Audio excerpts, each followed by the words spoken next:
ગુજરાતમાં સફેદ દૂધના કાળા કારોબારનો યુવરાજસિંહ જાડેજાએ પર્દાફાશ કર્યો છે। જૂનાગઢના હનુમાન ખીજડીયા સહિતના અનેક વિસ્તારોમાં ગાય અને ભૂંડની ચરબી, બીફ ઓઇલ અને કેમિકલયુક્ત ઝેરી દૂધ બનાવી સહકારી ડેરીઓમાં પધરાવવાનું કૌભાંડ સામે આવ્યું છે।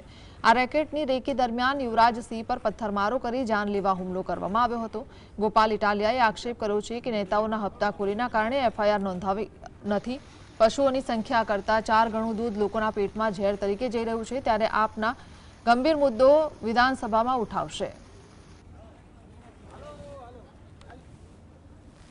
ગુજરાતમાં ભૂંડની અને ગાયની ચરબીમાંથી બનેલું દૂધ વેચાય। પહેલાં તો એવું દૂધ કોઈ બનાવીને પછી ટેન્કરોના ટેન્કરો 10,000 લીટરનું ટેન્કર ભરીને સહકારી ડેરીમાં એ દૂધ જમા કરાવી જાય અને સરકાર જોયા કરે છે। આ દૂધનો, સફેદ દૂધનો કાળો કારોબાર રોકવાની જવાબદારી તો સરકારની છે, પણ બહુ દુઃખ થાય છે અને બધા આખા ગુજરાતની જનતાને હું તો વિનંતી કરું છું કે આપણે જાગવું પડશે।